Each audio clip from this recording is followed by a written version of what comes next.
તો સાબરકાંઠા જિલ્લાના વિજયનગર તાલુકામાં પ્રાથમિક શાળાના 25 બાળકોને વાલીઓએ દોરડા વડે રેસ્ક્યુ કરી બોચીવલ્લી નદી પાર કરાવી હોવાનો વિડીયો સામે આવ્યો છે। છેલ્લા 3 દિવસથી વિજયનગર તાલુકાને વરસાદે ઘમરોડી નાખ્યો છે।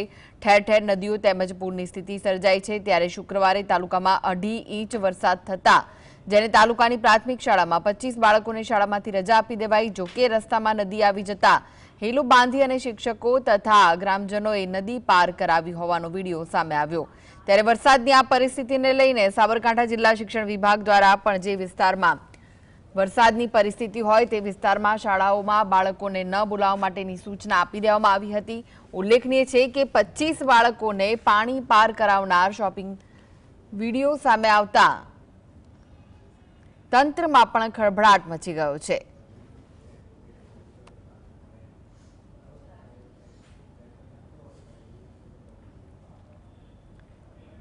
તો આપ દ્રશ્યોમાં જોઈ રહ્યા છો કે એક દોરડાની મદદથી નદી પાર કરવામાં આવી રહી છે। જીએસટી ઉપર એક્સક્લુઝિવ દ્રશ્યો આપ જોઈ રહ્યા છો।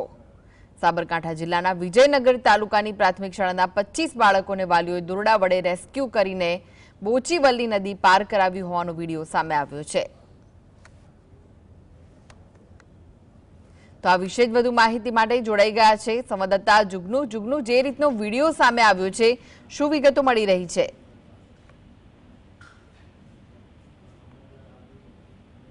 ખાસ કરીને વિજયનગર, પુશીના અને ખેડબ્રહ્મામાં ભારે વરસાદ છે। 10 ઇંચ જેટલો વરસાદ પડ્યો છે, જેને કારણે વિજયનગરના ડુંગરાળ વિસ્તારોમાં નદીઓ જીવંત થઈ છે। તમામ નદીઓ બે કાંઠે થઈ છે અને હરણા, વણજ સહિતના ડેમ ત્યાં આવ્યા છે। ડેમમાંથી પાણી છોડવામાં આવ્યું છે, જેના કારણે તમામ નદીઓ ભયજનક સપાટી વહી રહી છે। ત્યારે વિજયનગર તાલુકાની કેટલીક શાળાઓ કાલે ચાલુ હતી, પરંતુ બપોર બાદ વરસાદ ભારે થતા બપોર બાદ શાળાઓમાં કેટલીક શાળાઓમાં રજાઓ આપી દેવામાં આવી હતી, જેમાં કંથારિયા ગામે જતી રસ્તામાં જે નદી આવે છે, નદીમાં પાણીનું વહેણ વધ્યું હતું।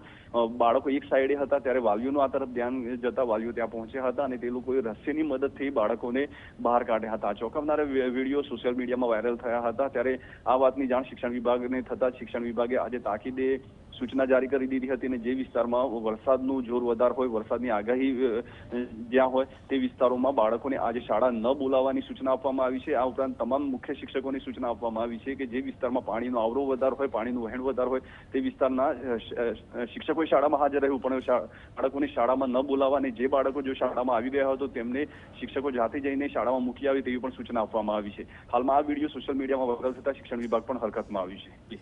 જી આભાર જુગનુ માહિતી આપવા માટે।